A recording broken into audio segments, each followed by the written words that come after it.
Welcome to the Oral History Podcast, which features stories from the oral history website voicesofoklahoma.com, where Oklahomans have given generously of their time to tell their life story for present-day listeners and for the generations to come. Our entire collection is available at voicesofoklahoma.com. By subscribing to our podcast, you will be notified of new Oklahoma oral history podcasts. So now listen to another interesting storyteller from voicesofoklahoma.com. Charles W. Ward is an award-winning architect who received the inspiration for his profession as a soldier in World War II while viewing the Reims Cathedral from a window in an attic. As an infantry officer with the 5th Division, he infiltrated the German-occupied city of Reims to confirm rumors that the enemy was evacuating. After the war, he received his Bachelor of Architecture degree from the University of Oklahoma and gained attention for his work on many public projects. Charles taught himself to sketch and became known for sketches of cathedrals and other houses of worship in Italy, England, Mexico, and elsewhere. And he is known by OU alumni and friends for detailed pen and pencil drawings of many of the most historic and beautiful buildings on the Norman campus. Listen to Charles Ward talk about the Normandy invasion, the sounds of war, receiving the Silver Star from General George Patton, and his appreciation for architecture and the great cathedrals of the world on voicesofoklahoma.com. My name is John Erling, and today's date is December 11, 2012. Charles, state your full name, your date of birth, and your present age. Charles William Ward, born in Midwest Wyoming on September 11th, 1924, and I am 88 years old. Tell us where we're recording this interview. This is my drafting room, where for many years I thought this was the most wonderful place in the world. I still like it. I like it so much I can't get rid of it. And the exact location? 2121 South Columbia. It's called the Parkland Plaza Building, Columbia being halfway between Lewis and Harvard on 21st Street. And we'll get into the buildings that you worked on, but this is one of your designs, Parkland Plaza. One of the early ones, yeah. Had some famous people in here at one time. You may have known Buddy LaFortune, who was the mayor's brother. Homer Wilcox, a big fellow in the oil business. Nice people. Yeah. Good people. Let's talk about your mother's name, her maiden name, where she came from. Well, I'll tell you what I know, and it's always been something that I wish I knew more about. Her name was Monetta Huckabee. Born in Texas, moved to the southern part of Oklahoma in their early years, and in some fashion moved from there to Tulsa, though I don't know why. But she was a lovely lady, a school teacher by profession, one of those nice people who were dedicated to making her students the best they could be. What kind of personality would you describe her as having? A marvelous personality. Played the piano in those early days, which was rare, had a beautiful singing voice, loved to teach Sunday school, was a lady of ultimate compassion. She loved practically everyone. What church was that she was involved in? Methodist. They were Methodists in the early days, and I was too, until Shirley and I were married, when I became a Presbyterian. But they were staunch Methodists, and we moved around the country. Do you want to hear about that, John? Sure. Well, my father was a man of remarkable talents. What was his name? His name was Charles Woodson Ward. Okay. Yeah, and I had a son, Charles Ward III, and I've got a grandson, Charles Ward IV. There's a bunch of Charleses. We haven't got a Charles V yet, but maybe we will. He was a remarkable guy. He was a rig builder in the early days of the oil fields when they built the drilling rigs out in the bare prairie.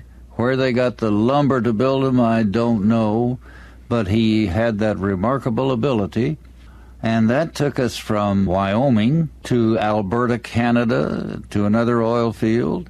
From there to Texas, building derricks.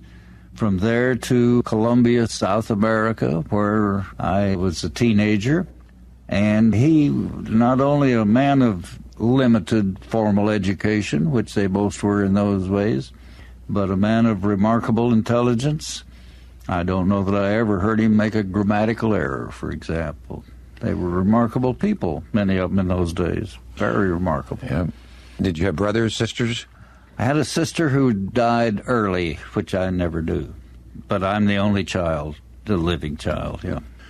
Your first education would have come in elementary in what town? A little bit, I think, in Wyoming, but basically in an oil field out of Calgary, Alberta, called Turner Valley, which was a very prolific oil field in those days, right in the foothills of the Rockies. Beautiful area, known today as being close to a place called Banff, Canada. And the most beautiful place I think I ever saw was Lake Louise in the foothills of the Rockies. Lovely place. How many years? We lived there from the time I was about 6 until I was about 10. So you had wonderful experiences playing in nature. Yes, I had wonderful experiences playing hip-deep in snow. And then what would happen would be a wind from the Pacific would blow through the cracks in the Rockies, and it would be called a chinook, and it would melt all the snow off the ground, and 2 days later it would be back to 2 feet deep again. This would have been in the 30s. Yeah. So the housing was good? You had plumbing and you had electricity? We had all of those things. Looking back on it, we must have lived in a very, very nice place. It was just originally a tar paper shack, but it became a little better. We lived in Canada till I went to school one day when it was 54 degrees below zero. Didn't think a whole lot about it, 54 degrees wasn't a whole lot colder than 48 degrees, But Canada was a lovely place to live. I have a real affection for my memories of the Canadian people, English people. Did you go back ever and visit? Been back once. Hadn't changed a lot. Which in some ways was good, wasn't it? I think it was good, yes. Right. So 10 years old, you leave, you move? Moved to Colombia, South America. Right in the jungle to an area where my father, again, was building not only derricks, he had advanced to where he was building practically everything that you needed for those early day oil fields. He was a remarkable builder. He could do anything. He used to tell the apocryphal story, which I guess is, well, no, it's true. He built those derricks in South America out of mahogany. You don't see oil derricks out of mahogany too often, but that's what they had in South America. That's what you build them from. Were you real taken with his work, or was it as a child? I thought as a smart-aleck young kid, anybody can build those things. I know differently now. It took some skill, genuine skill, to out of the piece of bare ground put up this derrick that would drill oil wells. It took some skill, and he was a very skillful man. Maybe you inherited something from him in construction and building. I wondered about that, John. I wondered, maybe. So financially, your family was probably well off because of the kind of work he was doing. I think comparatively speaking, yes, we were. I think comparatively so, yes. Not many people in those days were, at least in the oil fields, very well off, but I think we were, comparatively speaking, yes. Because about the same time, the Depression here in the United States. This was a depression. Did you feel it down there? You were in South America, and your level of living may not have been affected by the Depression. We thought we lived well. We had maids and gardeners and things like that, but that was not thought to be too unusual.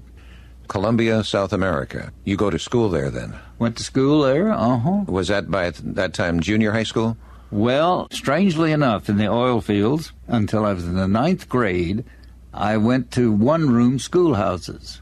The 1st grade to the 8th grade, both in Turner Valley, Canada, and in Colombia, South America.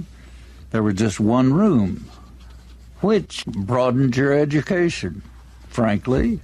Because you're in the 4th grade and they're talking about Egypt in the 8th grade, and you get kind of interested, what's Egypt? It was a remarkable education. It was an open design school, wasn't it? Yes, it was that, for sure. But there was 3 of us in the 8th grade, finally, and maybe 2 in the 7th grade, 1 in the 6th grade, But you could hear what they were talking about in the 6th grade, and it was interesting, You learn things. It was great. How long, then, are you there? Are you into high school there? until the 9th grade because the schools just went to the 8th grade. So when the 9th grade came and we were living in South America and there was no school, my parents enrolled me in a military academy in Lebanon, Tennessee, just outside Nashville. Castle Heights Military Academy. I went there 9th, 10th, 11th, and 12th grades, which was another excellent education. How did they choose that military academy? Through a magazine called Boy's Life. Yep. Maybe you've heard of it. Yep. There was an advertisement in Boy's Life. They were on contract for 2 years at a time. After 2 years, it worked out that they came out at that time, and they went to some place in Virginia. Didn't like that. Went to this place in Tennessee and thought it was wonderful, and that's where I was, and I spent my 4 years there, and it was a remarkable education. From the outset, you were happy that you were enrolled there. Oh, yes. I never felt differently. Thought it was very nice. Middle Tennessee is a very nice part of the world. So military, it was a structure then that was pretty strict? Yes, and there is a sort of a feeling that grows up among people that military schools were correctional institutions. I never felt that at all. My closest friend, for example, my next-door neighbor there in the barracks for a couple of years was the son of the ambassador from Venezuela, for example. They were good people there.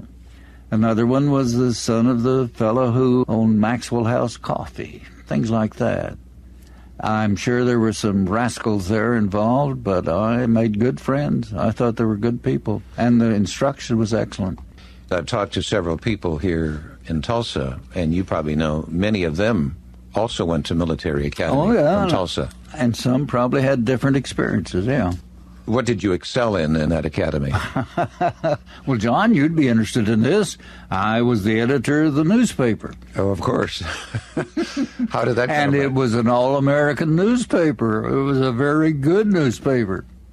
And I loved it. I loved being an unknowing kid in the media business, and I liked it. I've always thought highly of the people in the media, really. So early on, were you fascinated, I guess, by the media? Enjoyed writing, did you? I loved to write. I loved to set type.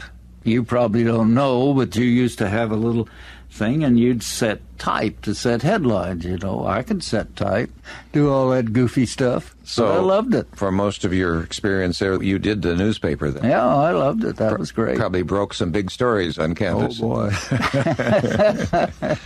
It would have been then, while you were in high school, December 7th, 1941 came along. Yes, it did. I figured you to be about 17 years old at that time. I was 17 years old when it came along. What do you remember about that day? I remember being in the commandant's office. I was also the regimental adjutant, so I would come to the commandant's office for my instructions to read off at the various areas. And a faculty officer broke in and said, "Major, the Japanese have attacked Pearl Harbor." And I thought, Pearl Harbor's in Alaska, I think. Yeah, well, that was a remarkable day. It changed the life of everyone involved, certainly mine. A nervousness or fear? My remembrance of Pearl Harbor and the subsequent months after that was one of excitement. By excitement, I mean that all of us had heard about World War I, and here was something that we were going to be involved in. I don't remember being intelligent enough to be apprehensive, frankly. It was an excitement. You did become leadership later on in the war days, but you must have displayed that in high school because of the positions you just talked about. You were selected. A little bit. There were others far more advanced and capable than I, far more. Many of them retired as generals that I knew. Mm-hmm. You needed to be 18 to enlist, but did many of the boys there say, "We're gung-ho, we want to go right now"? Yeah. Yourself included, probably, and probably would have if you'd been of age. And some of them left school to enlist, yeah. Those that were 18, yeah. Yeah, they could have been before they some graduated. Some were older than I. Right. Uh-huh. But then, ultimately, you did enlist in 1942. And then you were 18. Was it upon your 18th birthday, or was it that hasty? Many of the influential people in the oil fields were Oklahoma people, as you might imagine. And many of the engineers had gone to the University of Oklahoma. It somehow evolved that after I graduated from high school, I was not yet 18, I was enrolled at the University of Oklahoma down in Norman, and thought it was wonderful. But again, and this probably sounds screwy, but it's true, that the whole time I was at the university until I became 18, I was anxious to go. Now, what does that sound like? But it was true. Many people were. It was a patriotic call? I guess it was. You didn't think of it so much as patriotic, or I didn't, but as an adventure. This was something only happened to you once. What was going to be the focus of your studies at OU when you enrolled there? Engineering. So you were going to go into the oil field, perhaps? That was my father's hope, yes. And 18 years old, I didn't give it much thought. But it was enrolled in engineering. It was a likely path. Mm-hmm. What day did you enlist? I was called into the service on December 23rd, if you can picture that, 2 days before Christmas. Sent to Camp Walters, Texas, outside of Fort Worth, for basic training. Subsequently left there for Fort Benning, Georgia, to Infantry Officers Candidate School. Graduated from Officers Candidate School as a second lieutenant in the infantry, and sent to Camp Swift, Texas, ultimately to a training division, 102nd. Subsequently was sent overseas, first to England and then to Northern Ireland as a second lieutenant in the 5th Infantry Division. It's hard to imagine troops in Northern Ireland, but there were a significant number of American soldiers in Northern Ireland, and we left there shortly after D-Day in Normandy to go to Utah Beach. There were 2 American beaches, Utah and Omaha. We went to Utah. Omaha is the famous one, but there was activity both places. And your parents were in South America? Parents were in South America, yeah. And they couldn't come back to the Couldn't United get States? out. So you hadn't seen your parents in a number of years? That's right. Did you write letters? Did you stay in touch with them? Yes, I wrote letters. They were called V-mail. It's a form here overseas now at this time. You'd write your letter on it, and it would be microfilmed and sent back to the United States, I suppose, then rephotographed into a larger format and sent wherever. The dilemma was that there was almost no correspondence between my parents in South America and the rest of the world. I mean, how would you send a letter through places that were infested with German U-boats, which the Caribbean was, So they maybe got a few letters, but not many. Many of them you saw. I never got, Nor were they returned to sender. No, I don't think so.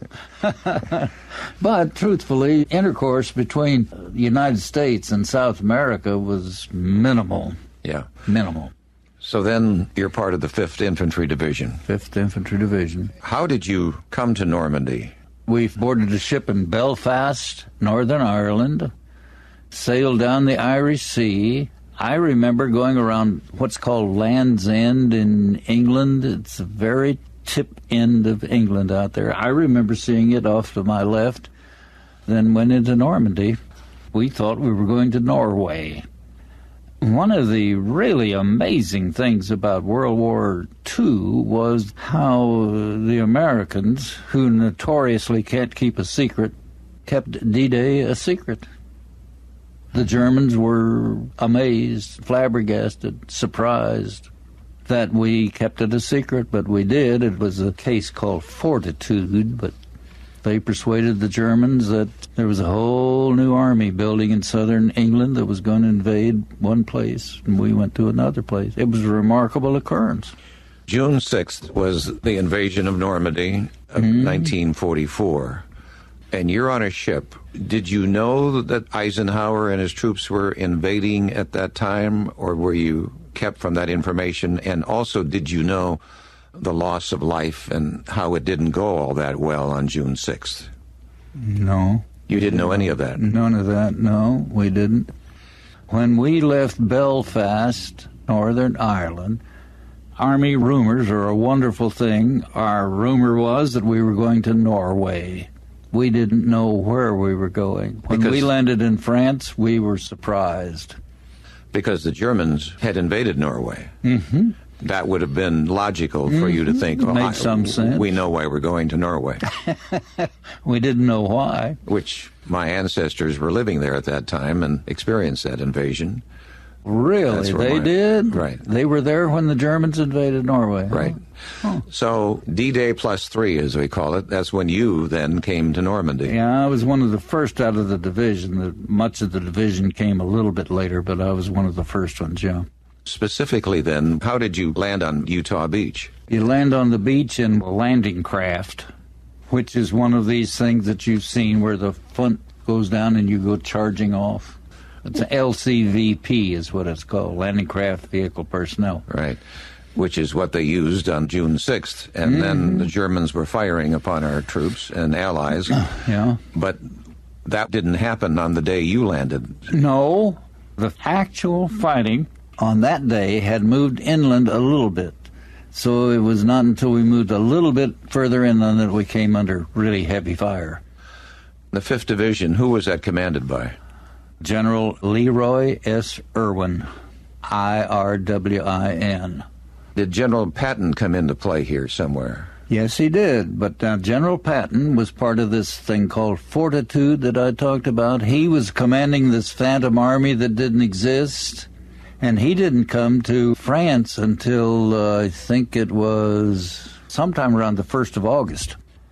We were commanded by General Omar Bradley. When it developed that we had made a successful landing and that it was okay to bring the rest of the troops in, that's when General Patton took over, and we became part of the 3rd Army. And the 3rd Army is the one that raced across France. If you saw the movie, General Patton, I met him a couple times, a remarkable guy, was sure, of course, that he had been reincarnated. He had fought with Caesar, apparently, in North Africa, you know, and he'd fought with Lee at Gettysburg. When Shirley, my wonderful wife, and I went to see the movie Patton, and George Scott came up on the screen, I turned to Shirley and I said, that SOB did come back, you know. I thought that he'd been reincarnated. That was General Patton. That was a good portrayal. Well, then you must have had a fair amount of conversation with him. Did he speak that to you, that he had been reincarnated? Because not to me, no. Okay.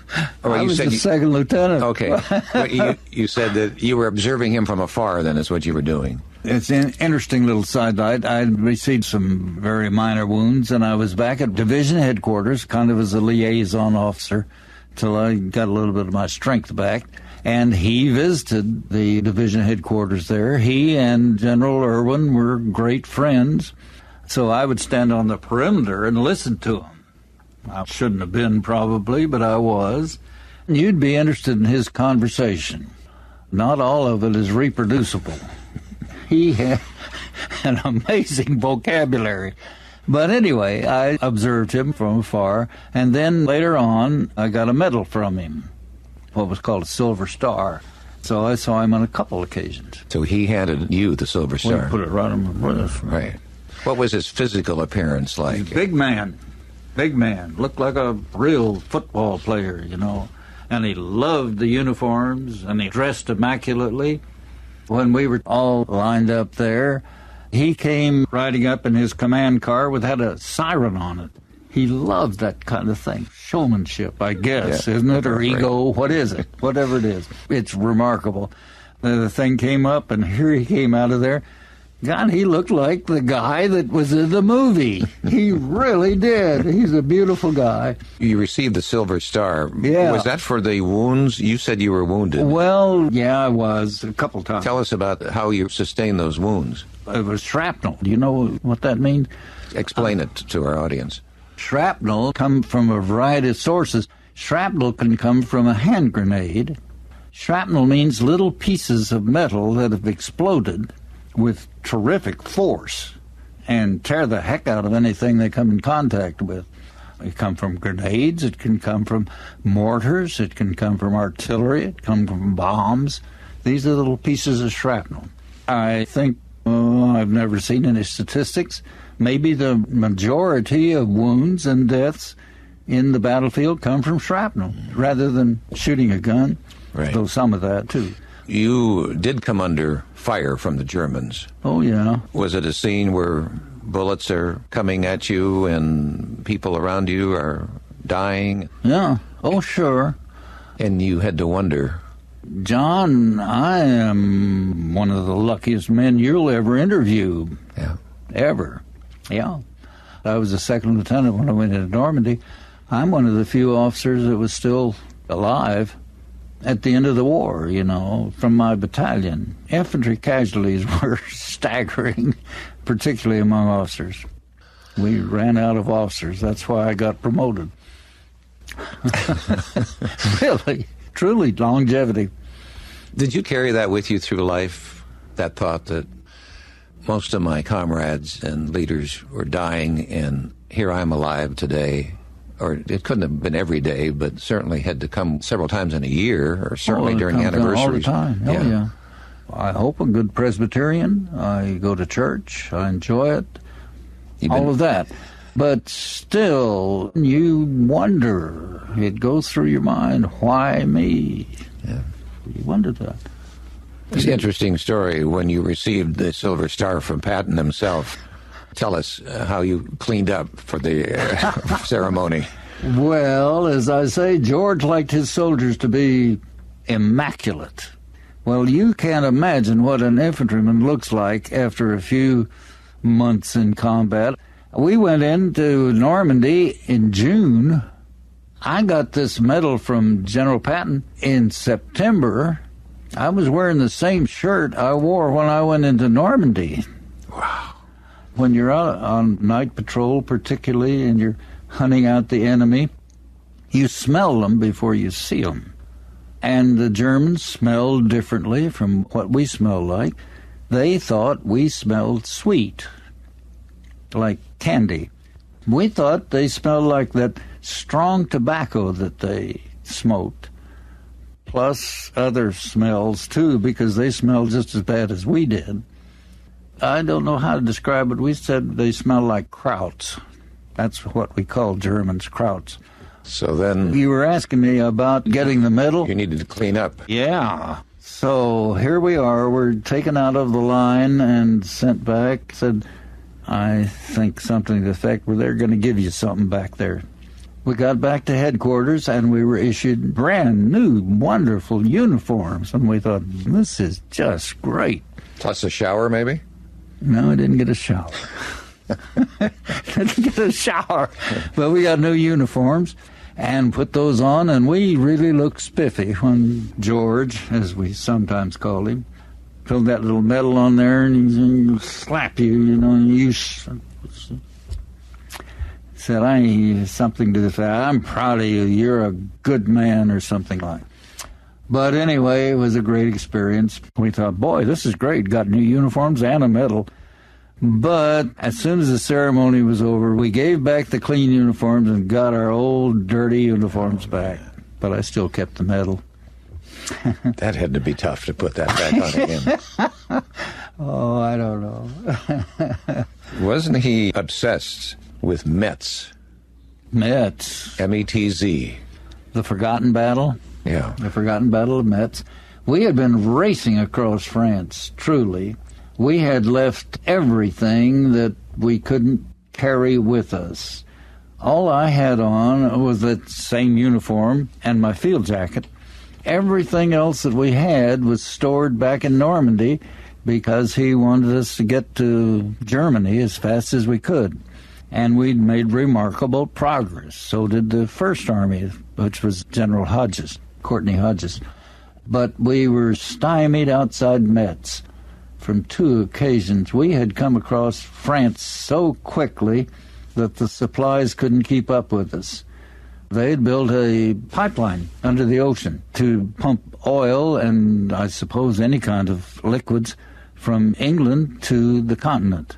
It's called Pluto, Pipeline Under the Ocean, Pluto. But Pluto couldn't keep up with things, and we had run out of practically everything outside Metz, which was our objective. We were pretty well stymied in Metz. We had a terrible time there, a terrible time. Finally surrounded it, and it surrendered. It was a remarkable battle, but there are other battles in the war that are just as remarkable, I'm sure, that we just don't read about. We read about some, but not all. I just might mention here that this past summer, I and others took a trip and saw Normandy and Omaha Beach and Utah Beach, so I can envision what you saw when you landed there. Then we settled in Bayeux, France, and I don't think you visited there. No, that was the English zone. The English zone, right. I'll talk more about the cathedrals But it's very later. close. Yeah. But you talked about battles that become famous, and there's the Battle of the Bulge. Oh, yeah. In which Patton was also involved. Can you talk about that? Yes, sir, a little bit, I guess. I don't think it's still secret, is it? Anyway, after we had really become kind of decimated at Metz, finally another division had come from the north and we'd come from the south, one of those classic envelopments, and had fought our way into Germany, onto the Saar River, and thought we were going to rest and get replacements and so on. And about 3 days later, the Germans invaded the Ardennes. But the bulge was not a term we used, strangely enough. It was always the Ardennes. That's the forest. We called it the Ardennes. We got word that the Germans had invaded the Ardennes. We thought, those crazy people, they won't have a chance. They did pretty well. My division, the 5th Division, Patton selected them, and what was called the 4th Armored Division, which was his favorite, they say. Anyway, we're in the 20th Corps. We were sent from Germany, just outside of Metz, up to Luxembourg to attack the south end of what became known as the Bulge. You know, it came out. And as I say, we called it the Ardennes, but Bulge was the name that stuck. We attacked from the south end of the Bulge toward a place called Bastogne. And the 4th Armored, we were in the same corps. The 4th Armored actually was given credit for relief of Bastogne, though I personally never was there. I was on the outskirts, but I never was there. During this time, you were given a promotion. Well, that was a little bit later, but in the Bulge, I was a 1st lieutenant. Okay, so that was your promotion from 2nd to 1st lieutenant there. And then later I became company commander. And John, you say these things, and you never can say them right. There are many men that deserved it far more than I did. I just was lucky enough to be alive. And I was made ultimately the company commander. As a 1st lieutenant, who were you leading? How many men were under your command at that point? The basic unit of an infantry outfit is the company. Like Company A, Company B, Bugle Boy of Company B, that kind of thing, which nominally is about 150 men. I doubt that there was an infantry company in the American Army at this time that had the full complement of men. So maybe there was 100 men, maybe. Company commander would be in charge of 100 men. I have often thought that may be one of the ultimate criteria. A company commander knows all of his officers. He knows most of his sergeants. He knows many of his enlisted men. He is very intimately involved with his men. He's with them. He makes level up to a battalion commander, and he would know his company commanders, and that's all. So the man that is most intimately connected with his men and with the world is an infantry company commander. I was very flattered to be one. And you knew all those people? I did. I did. Kept in touch with most of them.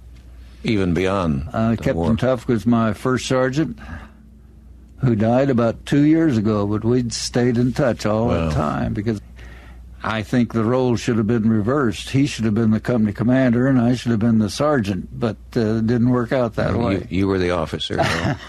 But then when you'd come under fire and some of your men would die under fire, you'd lost them. That had to be emotionally tough for you to see those people because you got to know them. Oh, yeah. And you knew where they were from. You make a good point.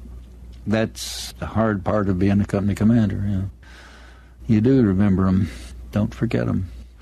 Did you sustain many losses under your command? It's very difficult to visualize this thing, but they tried to replace the casualties. Now, I can't imagine what a replacement feels like when he knows he's going to be shoved into that line, scared to death, scared out of his mind.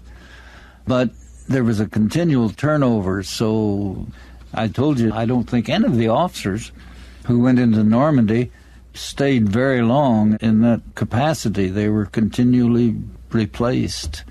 So I'm not answering your question. I don't know what to say. As a company commander, probably I had 100 men. Yeah. What weapons were you using and carrying? Rifles. Infantry, you know. Yeah. Were they M16s? No, M1s. M1s. 16 hadn't come along? M1 was thought to be the ultimate weapon. They called it Garand, G-A-R-A-N-D. They were M1s. We officers carried a .45, a pistol, and a carbine. A carbine is a very light weapon, but a very effective weapon. Most of us carried carbines. You yourself killed a German. Is that true? And the first time that happened to you, did you have any emotional experience with it, or the rigors of war where I'm here to do what I'm supposed to do? Well, if you really want to know. We all went into Normandy. I guess it's all right to say this. We were all virgin soldiers. And a virgin soldier in those days was someone who hadn't killed anybody. So we were all virgin soldiers. And in Normandy, after the invasion, after you got off the beach, there were the hedgerows. Have you heard of the hedgerows? I saw those. Awful situation. Right. An awful situation. I'm carrying a carbine. These hedgerows, you know, they're way up here. But there are gaps in them. Artillery's torn some gaps in them. My men and I were going along this side of it. Off the other side, a German showed up. Well, I pulled my carbine around to shoot him, and I noticed he had field glasses. Well, we had always heard, or I had always heard, what marvelous equipment the Germans had as far as field glasses and cameras and things like that. And I noticed he had these field glasses on. Instinctively, I pulled up the gun, and I didn't want to hit those field glasses. This is a true story. I didn't want to hit those field glasses, and I pulled it up and got him in the head. So I was no longer a virgin soldier. We kept jockeying back and forth, and I finally found this guy that I'd killed and wanted those field glasses, and I looked at them, and the damn things weren't worth a darn. The lenses were cracked. John, you did funny things. Your first time in combat, it's kind of like Hollywood. It's just going to be like the movies. Well, of course, it's not like the movies at all. We wanted souvenirs. Everybody wanted this, that, and the other. And I wanted those damn field glasses till I looked at them, and they were worthless. I lost my virginity. Yeah. And did you deal with that later, or how did that bother you? Well, it really didn't bother me. Yeah. And there were other cases, too. I'm sure. Maybe 3 or 4. Well, that goes through your mind. I mean, it never leaves your mind. You remember it. But if it weren't him, it could have been you. Oh, sure. Yeah. Oh, sure. He had a gun, too. Right. Yeah. When I was there, I was so taken with the bunkers the Germans had built, because they had been there for a number of years, hadn't they, on the coast of France. And we walked into those bunkers and down in and saw where they slept and all. It wasn't just above ground. They were below ground as well. It was like a little apartment, in a way, where they were dug in and waiting for the attack that they thought would come eventually. You were at Omaha. Yes. So you, no doubt, saw those, and you went right past them, of course, and you moved in. Yeah. those kind I of things? don't know that I was ever in one, like you were, for example. Okay. I've been in them, but not to see them. This was an interesting story. A strange incident took place at the Battle of the Bulge. Some civilians in Luxembourg, and you came upon this middle-aged American. Oh, that guy? General Patton pulled us out to attack the southern edge of the Bulge, along with lots and lots of other people, of course. But in the process of going up there, God, it was snowy, it was cold, it was unbearable. And as I say, none of us had overcoats because we'd left them all back in Normandy. We couldn't take them with us, so I was in a field jacket, and it must have been 10 to 15 below. I know that now. The convoy pulled off the side of the road in this snowstorm, and we all made for a little farmhouse not too far off the road and went in there just to get out of the weather if we could. We uncovered the owner of the farmhouse, I guess, and he could barely speak English. But we didn't care who the hell he was. Anyway, he saw our patch. We were identified by the patch on your shoulder. Ours was the red diamond. And it had been part of the American forces in World War I. He saw that patch and he remembered it. And in his very broken English, he probably hadn't spoken English since 1918, it finally developed that he had deserted from the American Army, from our outfit in World War I, and had lived in Luxembourg ever since that time, and he wasn't a Phi Beta Kappa. He was not very smart, but he thought we had come to arrest him after 20 years for being a deserter. Well, we finally persuaded him we weren't going to take him, and gave him some cigarettes and a D-bar, which is a kind of inedible chocolate bar that we were issued, and assured him that he was okay. We weren't going to take him in. Yeah, it was funny to think that somebody had lived in that mindset of being a deserter for 20 years and finally thinking they're coming to get him. And relieved then that he was okay. I guess. I don't know what happened to him. The sounds of war. Sounds of war. Yeah. You can't create it here, but it must be loud and quiet and then firing again. Talk about the sound. Sounds of war. That's interesting. Well, it is interesting. Do you remember there was a movie that got significant publicity?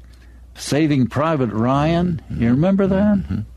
Well, some friends of mine and I had gotten so much publicity, we went to see it. And the opening scenes of that were at Omaha, where you were. I was not. But they call it Hell at Omaha. And we were thinking to ourselves, as we sat there in the movie theater out here at South Roads Mall, I think, sitting there in the movie theater and thinking, this is a pretty good representation visually. And the sounds of the artillery and that kind of thing was pretty darn good. The other sounds of something at Normandy, for example, were the screams of the wounded, which they don't show much of in the movie. You don't want to see that, but the screams of the wounded is significant. And we also thought if they could ever recreate the feeling in that movie theater of the convulsion, each time that artillery goes off, it shakes you up, and you don't get that feeling. To the person who's been there, the sound of the artillery is about right, and so on, but the wounded, you can't create that, and you can't create the convulsion. The convulsion's the word I'm looking for, of each time that artillery comes in, it sometimes throws a guy 20 feet in the air. You can't recreate that.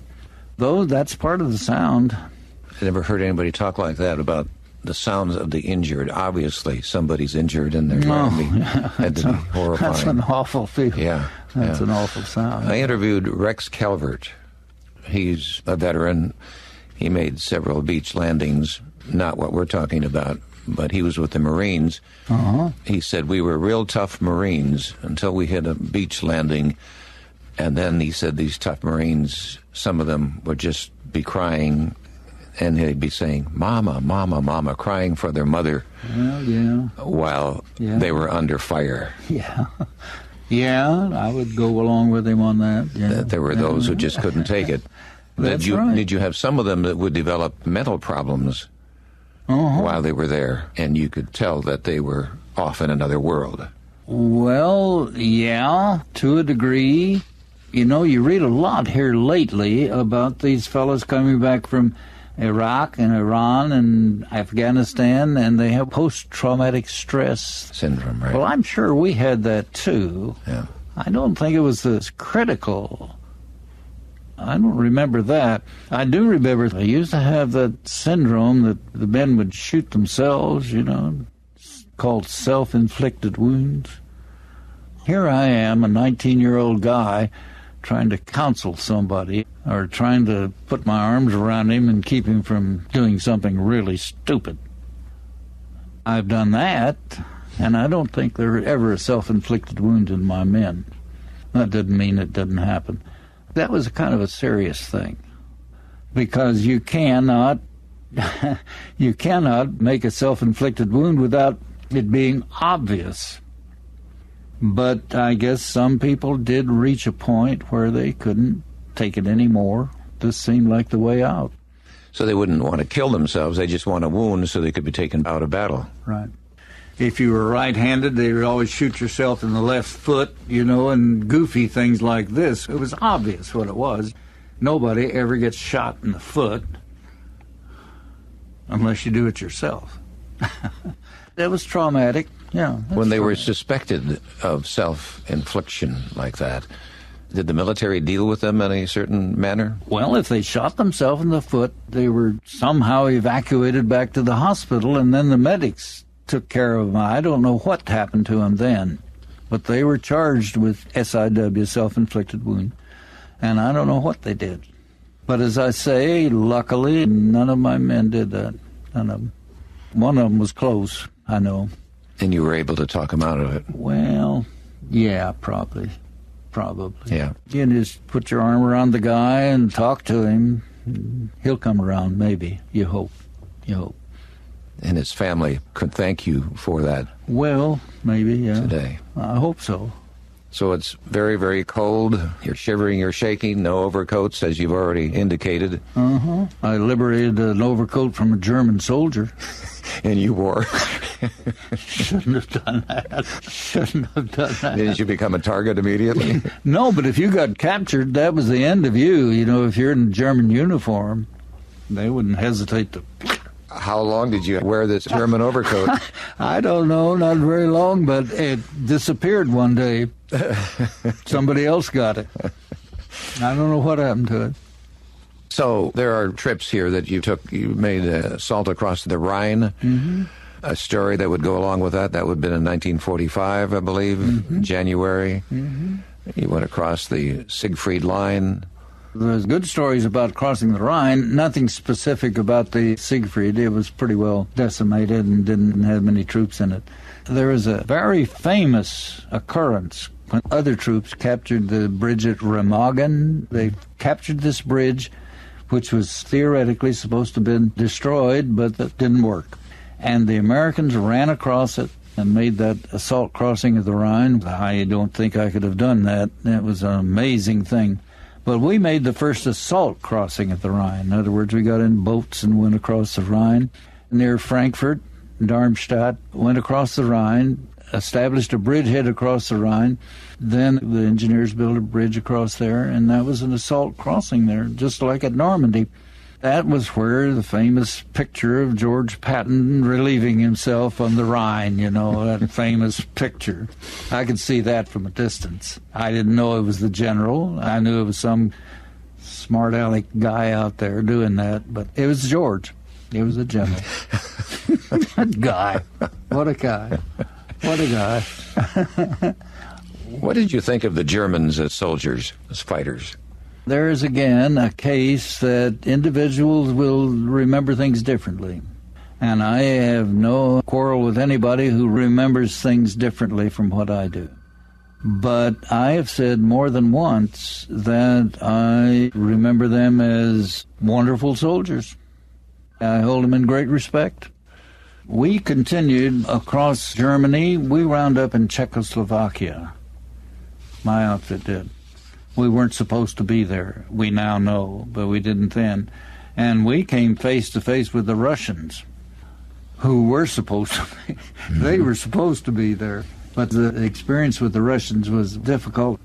As soon as we disentangled ourselves from the Russians, which left a remarkable experience in your mind, we were taken back into Germany itself. And the chaos after the war in Germany is hard to describe. There were the so-called slave laborers in Germany, that come from all over. They brought them in to work in factories and things like this. After the war, they just went wherever they wanted to go. There were returning soldiers, German soldiers there. There were an amalgamation of all kinds of people starving to death. And it became a chaotic situation. Someone, I presume Eisenhower or General Clay, whomever it was, organized the thing of burgermeisters. These were American, usually lower-grade officers, who were established as the authority in this little village. The idea was not to wreak any havoc on the Germans, but to try to bring some sort of coherence out of this chaos. People running around stealing, murdering, so on. So I became a burgermeister. We all did. Is that like the mayor then? The mayor is the burgermeister. Yeah. We had authority, and not only did we have the authority, we had the troops to back it up. And I think we did a good job bringing some kind of coherence out of that chaos. I was very proud of what little I did as a burgermeister in Germany. Again, there was no problem with German civilians. They knew that they were in real trouble. They didn't know what they were going to eat. They didn't know what the coming winter would bring. And they were extremely cooperative. I gained a great respect for them. I said, here these people have been beaten to death, and yet their whole idea is to rebuild their country. It was interesting. I received a letter not too long ago. I'd been back to the D-Day 50th anniversary. We got into conversation with some guys that were obviously old German soldiers. Now, the French wouldn't allow the German soldiers to come to the 50th anniversary of D-Day, but they did anyway. So this must have been where I'd gotten to know these soldiers. We yacked around like old soldiers do, whether they're Americans or Germans. Sometime after that, I got a letter from this fellow, and it was written in pretty good English, far better English than I write in German. And the sense of it was, I saw you in Normandy, and we had a conversation, and it was good to see you, and I want you to know that I hold no animosity. I'm not angry. I want us to be friends. So I thought that pretty good. I showed it to some people at the German-American Society here. Down in El Reno, Oklahoma, there was a POW camp. Many of the German soldiers who died in captivity are buried there. There's a German cemetery, and each year the German-American Society has a Memorial Day down there. So they asked me to be the speaker down there at the Memorial Day. I was very honored. Mm-hmm. So my recollection of the Germans is good. Now, you can say, what about the awful things that we read about at Dachau and Orlandorf and Ploen? I don't argue that. But the experience I had was one of me fighting you, not any of this other thing. And I have great respect for them. Civilian and military. You were soldiers taking direction, and that was your job. Oh, yeah. It's like you didn't have any animosity because of them individually. It was an overall country that had invaded, and you were trying to push them out and push them back. Yeah. And so I can see that. Well, the soldiers wouldn't be mad, but this is what we do, as barbaric as we are. It's barbaric. But, John, I don't want to mislead you. There are other soldiers that came away with different feeling. Mm-hmm. I think I speak for the majority, but not everyone. Well, there were those who fought because of Japan and their invasion, and some veterans will not buy anything if they can that comes from Japan. I understand that. Right. Yes, I don't argue. Speaking of Japan, I believe it was in 1945 of July, the 5th Division returned here to the United States to prepare for the invasion of Japan. Mm-hmm. And so you thought you were going to be invading Japan at one point. Mm-hmm. And you've been through all this war already. What were your thoughts then that here comes another invasion I'm going to have to be a part of? To be candid with you, I said I don't think I can live through another one. And I didn't say that in a feel sorry for myself thing. I just didn't think you could do it. Luckily, that didn't happen, but those are my thoughts. I don't think I can do it again. Yeah. I didn't think I could live through it. I thought I could do it, but I didn't. You didn't think you'd survive it? Really didn't, no. Because, as I say, I felt I'd been incredibly lucky all along. How long was it you were really in battle? Technically, the Army has figured it out a little over 300 days. Not quite a year. June 44 to May 45 was the ETO, European Theater. And I was there, they say, something like 300 days. That's not a record. It's significant, but it's not a record. For your time in battle, as you said, you won a Silver Star. You were awarded a Bronze Star for valor. Is there a story behind that Bronze Star? Oh, well, yes. What is it? Nothing except that in that battle for Metz, the Germans were desperate to get out of that enclosure that we were putting around them. And it just by coincidence, I didn't do anything to do it at all. I was a company commander by that time. The Germans were trying to escape from a place called Sanry near Metz. They were desperately trying to get out of there, and they attacked us and beat us up pretty badly. And I got that recognition for what I did. What did you do? Held it. Didn't let them get out. Yeah. They ultimately did get out, but at a terrible cost. I think we inflicted significant casualties. Okay, so that's was I got it. Yeah. And then you received the Purple Heart. Yeah. And what was that for? Well, it's for the shrapnel that you talk about. The Okay. Purple Heart is given for combat casualties. I think you called it a minor wound. Well, yes, they were. They were, yeah. Just in my legs, in my knees. They were called $1 million wounds, John. But I'm sure they weren't minor. You have scars today to show us, don't you? A little bit. Yeah. Uh-huh. And probably even arthritis or pain coming from that? No, not really, John. I'm in pretty good shape. The thing that was so devastating right after the war was we all had been in Bulge, had frozen feet, you know. And my frozen feet stayed with me a long time. But none of the other stuff did, and they're gone now, too. I'm in good shape. So all that happened by the time you were, how old, 21 years old? No, 20. 20 years old. Okay. That's pretty remarkable, isn't it? Yeah, it is.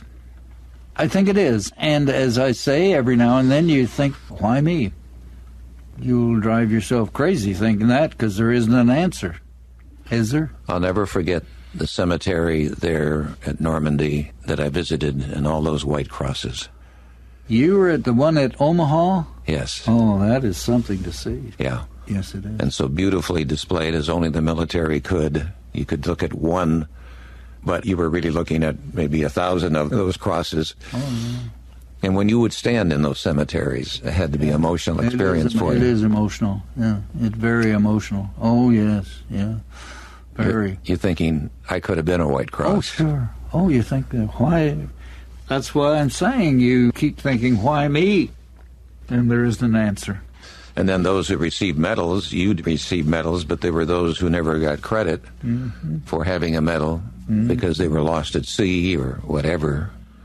And chaos of combat, many who deserved medals far more than I never got them.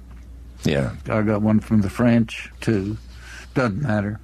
Doesn't matter. So when you went back, did you recognize anything as you went back for D-Day, the 50th anniversary? Not really. Combat is so chaotic. So much of it happens at night. You have no idea where you are. I did see the place where we crossed the Rhine, and recognized it, but not much, really. You're a member of the 50th Anniversary Council for the Battle of Normandy. Mm-hmm. You helped plan and celebrate the anniversary. Well, is that true? I didn't do much. I think I made a couple remarks and maybe a letter or so, but that was about it. Strom Thurmond was the guy. Senator Strom Thurmond. Senator Strom Thurmond. Right. By the time you were 20, you grew up in a hurry. Yeah. But while in Germany, in battle, and in France, you saw these cathedrals. Isn't there a story that you were in the attic of a house? Mm-hmm. Tell us about that experience.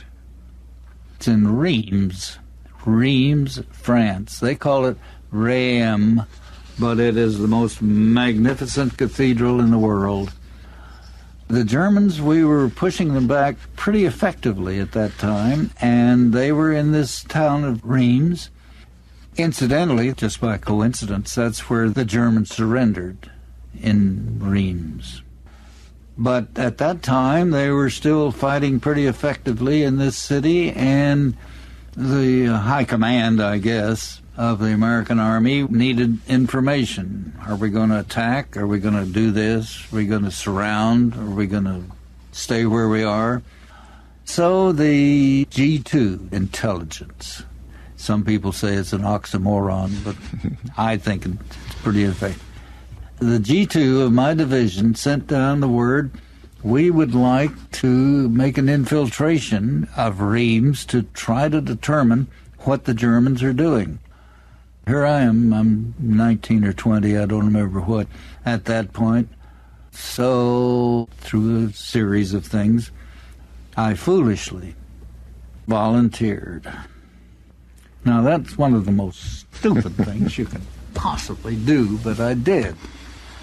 And they said, oh, well, you again, huh? So they said, we want to infiltrate into the city and see if we can determine what the Germans are doing. Are they retreating? Are they putting up a fight? Are they building barricades? Have they moved artillery in? What have they done? I had a sergeant, Benny Ballargian. He spoke French. We thought, hell, let's do it. We were introduced to some members of the French underground. Benny spoke French fluently. The plan was evolved that we, Benny Ballargian and I, would infiltrate into Reims and see what we could see. The French underground was going to lead us in there, which they did. It was kind of interesting, kind of like the movies. We would hide here in this little alcove, and this guy would hit the ground with his gun. A few minutes later, another sound would come from down the way. Somebody else had hit that. We'd proceed a little bit further, and we'd get into another place. Obviously, the Germans weren't there. I mean, we were on the edge of Reims, and they were on the interior. We were coming into Reims, and he'd strike a match, and it would be gone like that, but down the way, here'd come another light.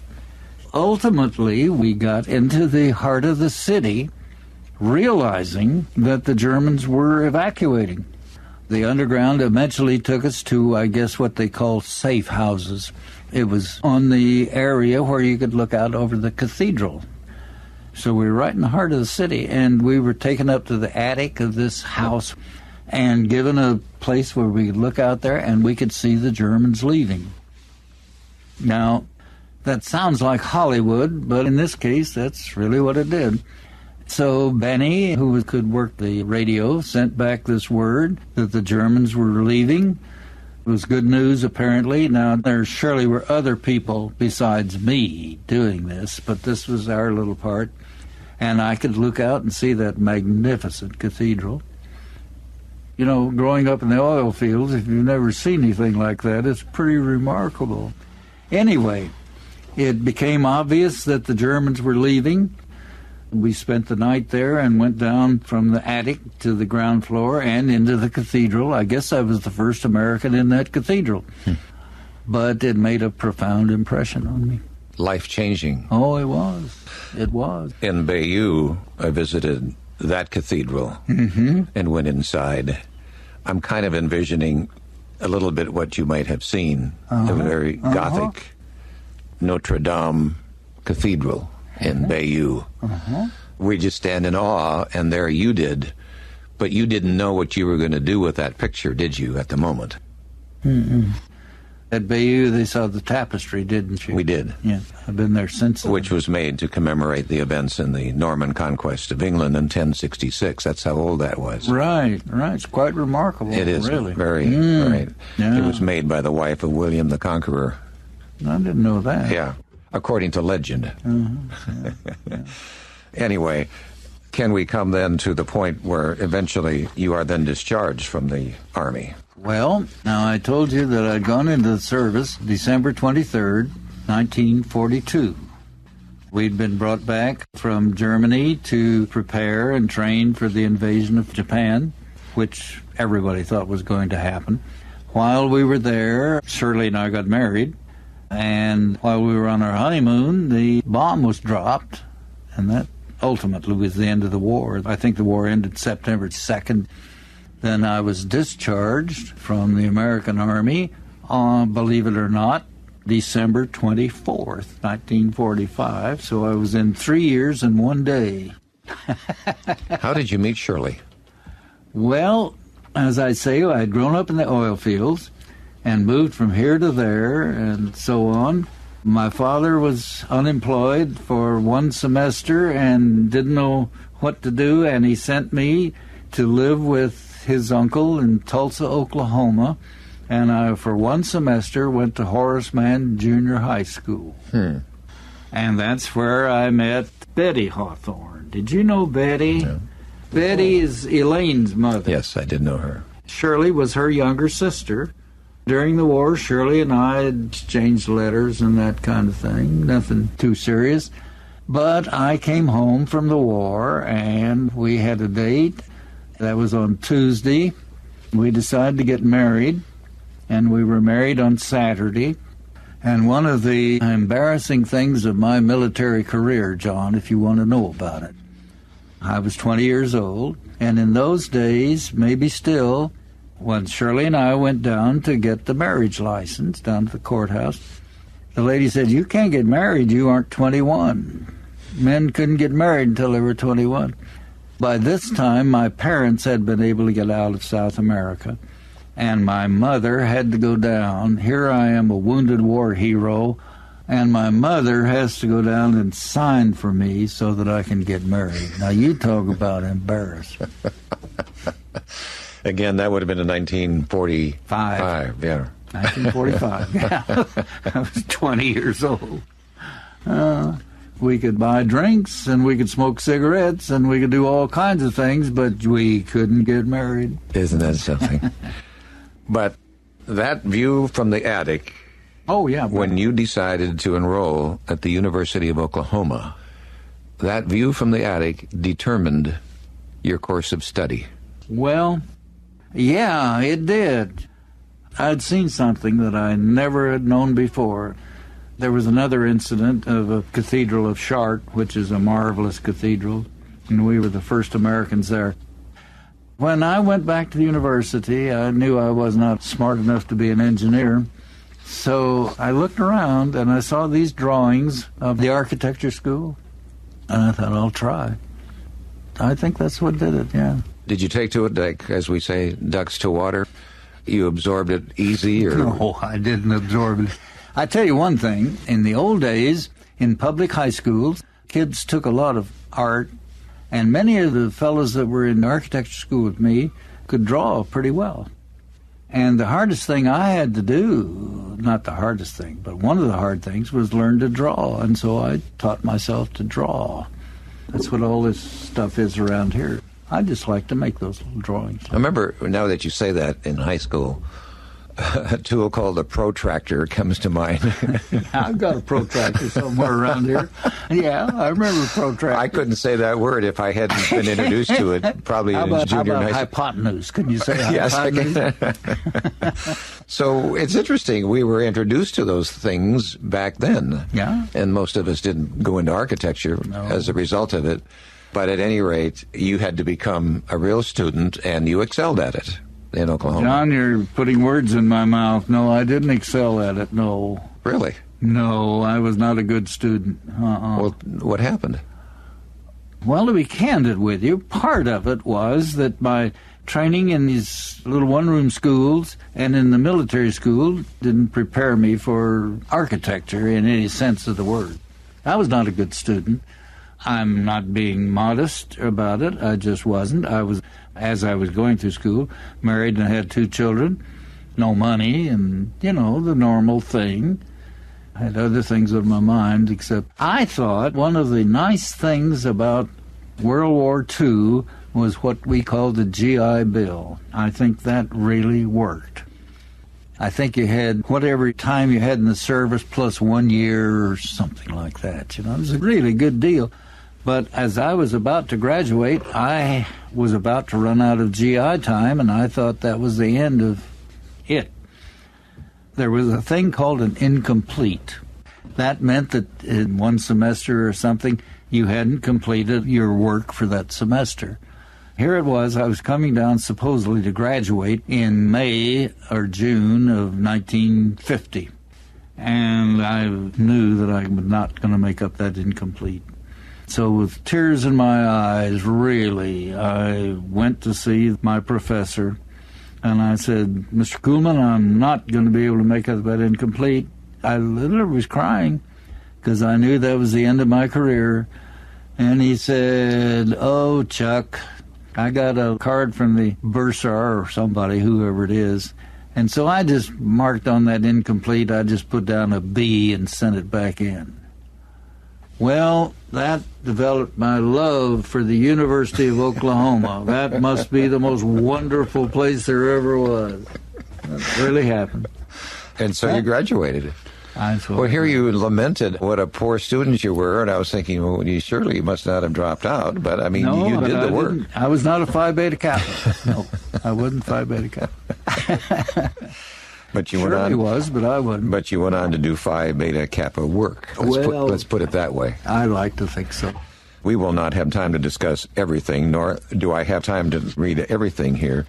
But we do want to talk about some of the buildings you were central to. But the Central Library in Tulsa, the Rudisill Regional Library, the Moody Wing of the Rosenberg Library in Galveston, Texas, the Buckley Public Library of Poteau, the Allie Beth Martin Regional Library in Tulsa, Master Plan for the Oklahoma State Library, Oklahoma City, also the Southminster Presbyterian Church, your church, remodeling of the sanctuary, what happens to be my church, First Methodist Church, and the Tyler Memorial Chapel in Tulsa. We can go on. LaFortune Football Stadium from Memorial High School. We have those, and the rest of them will be listed on our website. But let's take us to the Central Library, because we've all been there. It still stands today. Over 50 years ago, you actually designed that library. Bring us to the year that you were involved in that. The year that is memorable is 1965. Now, in about 3 years, I hope we have a 50th anniversary. There was a famous guy here named Joe Koberling. And for years, the city of Tulsa had been trying to build a new library, and they had finally decided maybe the thing we want to do is use the old courthouse. We had just built the new courthouse. And let's take the old courthouse and convert that to a library. Well, there were those far-seeing people who said that's not what we want to do. The Civic Center was just an entity which had just been created. They're going to change it now, as you know. We had a terrible time closing 5th Street, but now they're going to reopen 5th Street, which is fine. Anyway, Mr. Koberling had been working for years to do something with the old courthouse to recreate it as a library until people said, no, this isn't going to work. So they said, Joe, we've got to look at this differently. Well, I was just a young guy. I'd just gotten my license, just beginning life as a professional. What persuaded him, I don't know, and we never talked about it. But he said, why don't you see if you can come up with a different scheme? We're loggerheads here. I did, and we had a wonderful relationship. There was a lady there named Allie Beth Martin, prominent lady, very important in Tulsa. She and I guess, had somewhat the same vision. And many of the things that happened in that library were because of her thoughts and my thoughts. At any rate, we came together and put together the Central Library, and it became well thought of. It was on the front page of the New York Times once. Many of the things that were interesting were her ideas.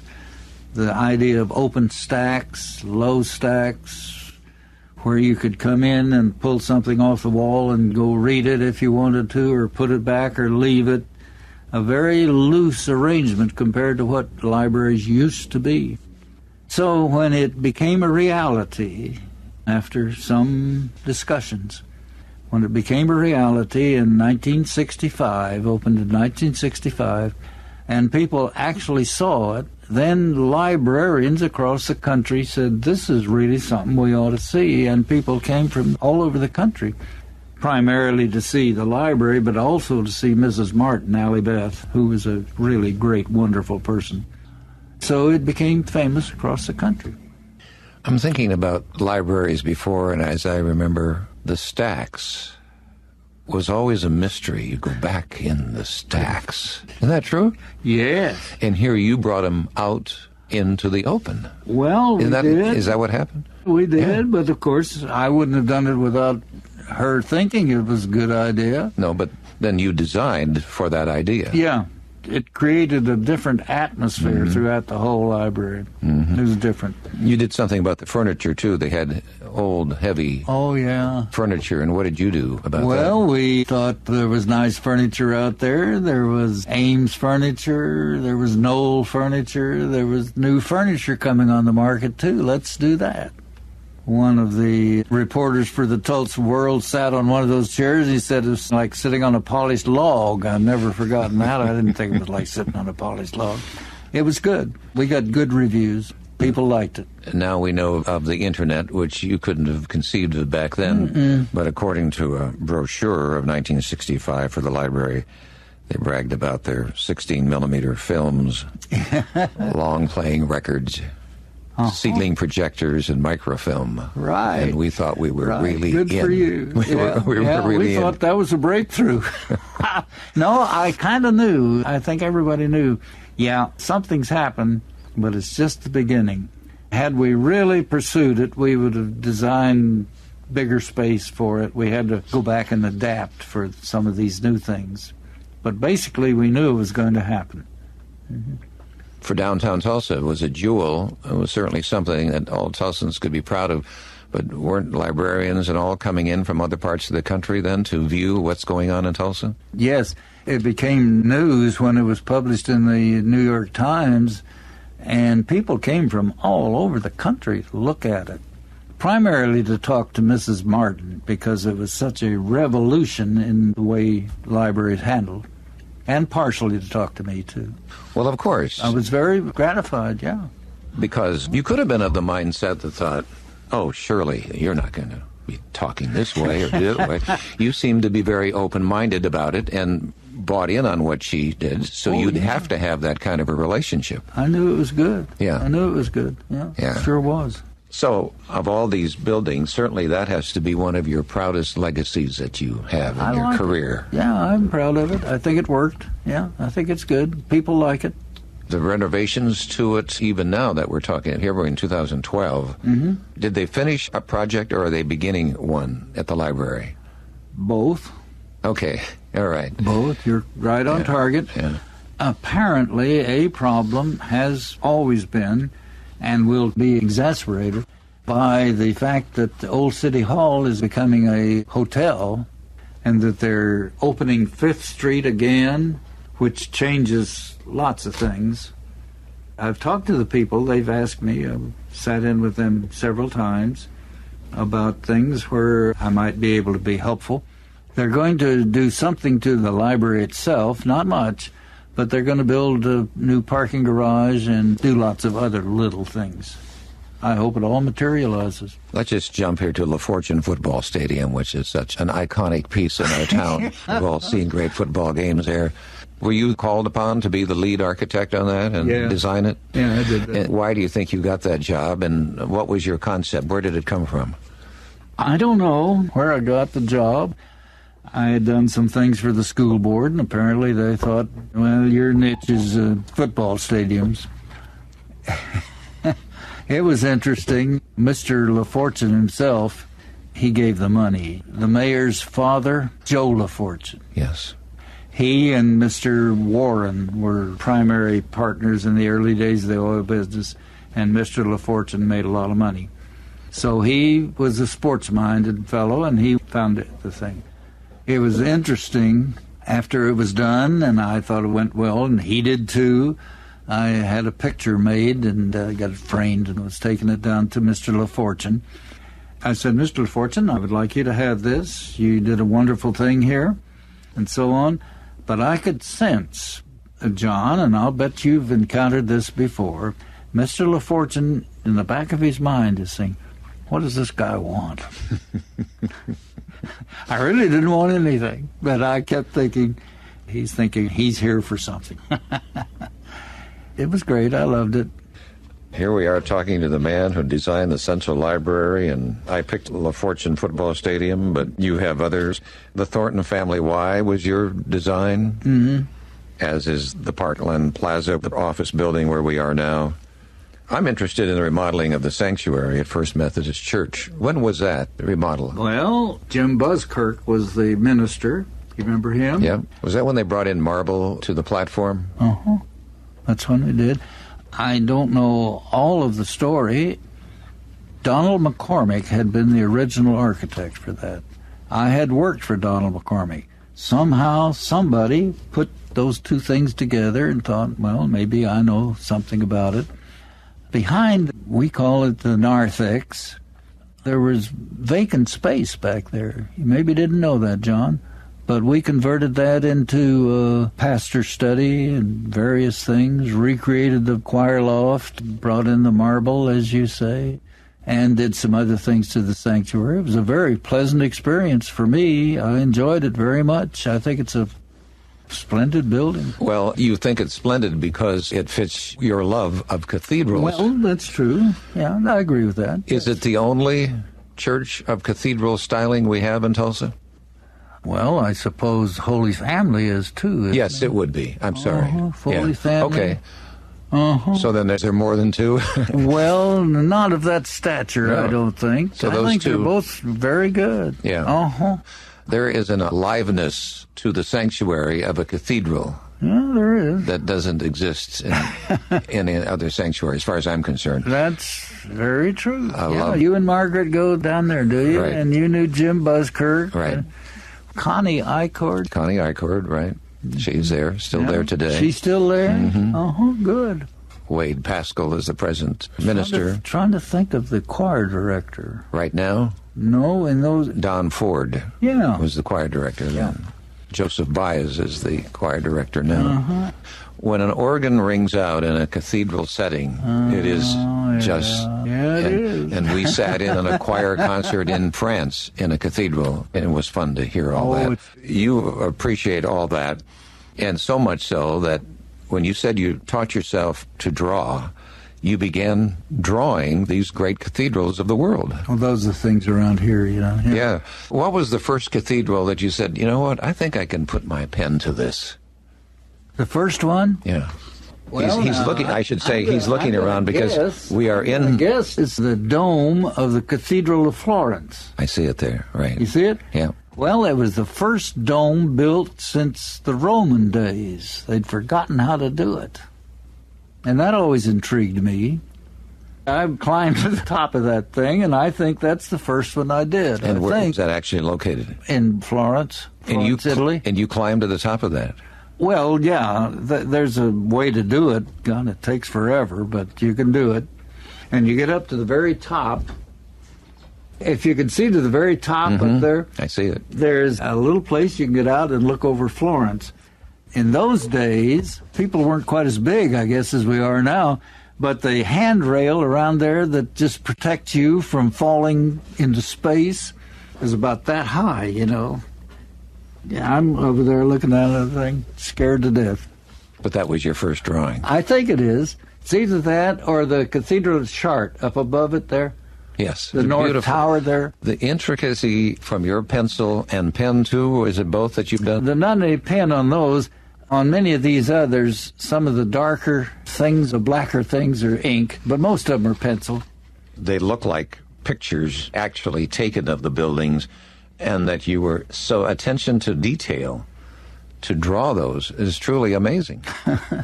Well, I wasn't always very busy practicing architecture, you know, unfortunately. Unfortunately. I've enjoyed doing it. One of the art professors say you draw nice straight lines. That was his critique. And I think you brought many of these for display for Southminster Presbyterian Church. John, you'd enjoy seeing that. You'd be amazed at how they were beautifully matted and framed, and they looked pretty good. Then, of course, you have your love for OU. Yeah, because of that professor. that wonderful professor, yeah. Who gave you a B. He said, Chuck, I've been meaning to tell you, I made a B and sent the damn thing back in. You know? That's one of those, and then one day happened to you, which changed the course of your life, as a matter of fact. It did. You were back going to OU in the Bud Wilkinson day. Mm-hmm. Coach Wilkinson. I don't know if you ever saw him. Some memories that you would have of that era when he went for 47 games without a loss. Oh, yeah. Well, everyone has alluded onto what a wonderful gentleman he was. He epitomized what most of us thought the real man of the world was. I think the thing that I always have remembered, this was right after the war. We'd had one coach there, his name was Jim Tatum, and he had gone, and they were going to promote Bud Wilkinson, his assistant. But now John, they were going to pay him $15,000 a year. And the state of Oklahoma went berserk. That's more than the president of the university gets. This was just a short lifetime ago. He was going to get $15,000 a year. You cannot imagine the chaos. Well, he, in my opinion, earned it. Oh, yes. Yeah. What do they get now? I think Bob Stoops down there at OU gets up in the millions. 3-4 million. But he's not necessarily the highest paid. They're all right. like that. Right. Gosh, isn't it something? That's one of the things I remember about Bud. And then, of course, he'd walk around the campus. You could walk up to Mr. Wilkinson and say, how do you do, sir? This kind of thing. He's very gracious, very much a gentleman, very nice guy. You had tickets on the 50-yard line, did you? No, the students were over in the section, you know. Right. Yeah. But you have great memories of attending those games. Oh, absolutely. Yes. I tell you what I love, and you don't get it on television. I love to hear the band play at halftime. Mm-hmm. I like that. I like it all, but I like that too, for sure. Because of your love then for OU, you took this talent you have for drawing, and you drew some of those famous buildings, of course, on the campus of Oklahoma University. Mm-hmm. Yeah, some of them. Tell us what drew you to that and which building you may have drawn first. Which building I drew first? Well, you put them all in the calendar for 2002. Yeah. Adams Hall and Boyd House and all of them. I think it was this one right here, Adams Hall, right down there. And you know what? That's the first one of January 2002 is Adams Hall. Maybe that's true. I don't remember it if that's the case. So your work came to their attention because they clearly appreciated what you did. President David Boren, I believe, has a couple on his wall in his office, as a matter of fact, of these great old buildings. Yeah, he does. It's very nice. So who publishes it? The university publishes that each year. This calendar? Mm-hmm. Oh, every year they put this out? Not this one. It's a different one. Oh, it's a different calendar. But that was their 2002 calendar. So what a great honor to have all your work. Yeah, I like it. I'm very pleased, yeah. For a struggling... Very proud. For a struggling architect. For a guy with a number 2 pencil, yeah. Yeah. Then also you became so taken with football that you put out this fearsome forecaster. Tell us about that. What was it? Every year I used to put out the fearsome football forecast. I'd got a drawing and then the roster and my prognostication and all kinds of miscellaneous screwy stuff. But it was limited to 200 people. It went from San Diego to Bangor, Maine. I'm just being silly, but people like it. What was your record of prognostication? I was always undefeated, John. Is that true? I never lost a game. And then you took this fine art into card making as well. Yeah. So you have sent out Christmas cards with your drawings for how many years? 73, maybe. Wow. And have they all been of cathedrals? Yeah. Well, of course, there's Florence, there's Chartres, there's Salisbury. There's the thing over there. Maybe you can see it with the minarets sent out as a Christmas card. That was originally a Christian cathedral. Oh. But when the Turks took over Constantinople, they, of course, made it into a mosque with the minarets. And then that one below it was a cathedral in Normandy that was destroyed in World War II.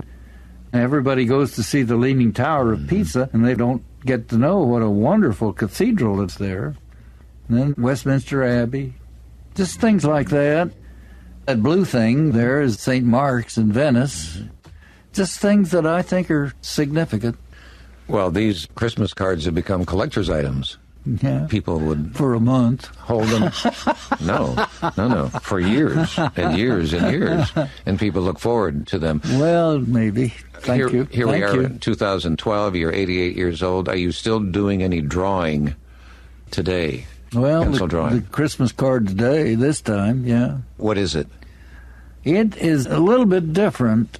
There is a huge cathedral in Seville, Spain. It's not architecturally very significant, but the surroundings are spectacular. So I've drawn the drawing of the gardens around the Cathedral of Seville.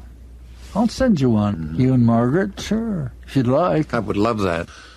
Because you're an architect, and then you see all these great cathedrals that go back to 1700s, 16? 1100. Okay, 1100. Mm-hmm.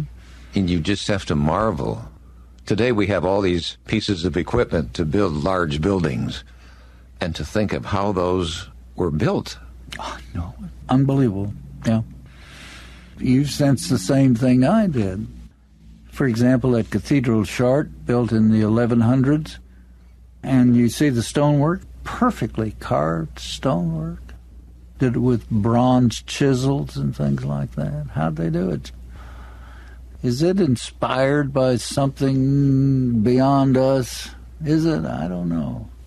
You'd have to wonder. Yeah, I do. I wonder. I sure do.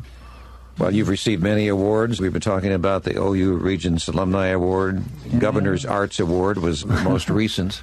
Yeah. You've been honored in many, many ways, and you should be. Too much. There's no question. Much. No, it's not, but you should Too be. Much. Students will be listening to all this, and they'll draw from it advice to students who are seeking their new life, going to school or whatever. Do you have any advice for students? Gosh. Well, I hope they were as lucky as I.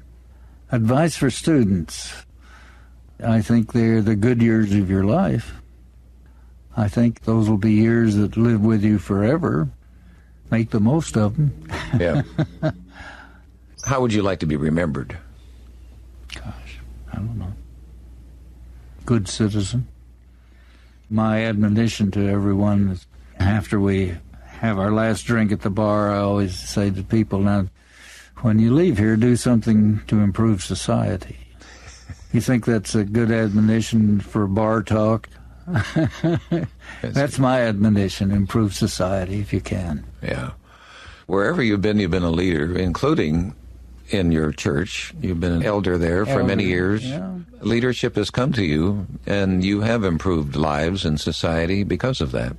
I hope so. I hope so. And I want to thank you John, for what we did here, but I want to thank you for your service and all veterans for their service. I've come to now realize that if you see somebody that you sense is a serviceman, maybe he wears a cap or something, and he indicates he's a vet of World War II or whatever, I tell people, just walk up to them and say, thank you. You don't have to read a paragraph or go on and on. Just say, thank you. And so I say that to you. Thank you for what you did. John, I thank you in return. That's very nice of you. Very kind of you. All right. I'll try to be worthy of your admonition. Have we said it all? Is there anything you'd like to say that I didn't ask? I had no idea it would go on like this. I'm too verbose, aren't I? No, you're perfect for it. I just go on and on, No. I'm afraid. Well, we have to have storytellers so that the generations to come can know the way it was, and for many of them, why we have the freedoms today. Well, you're very kind. You're doing a great service yourself. Thank you. Great service. Thank you.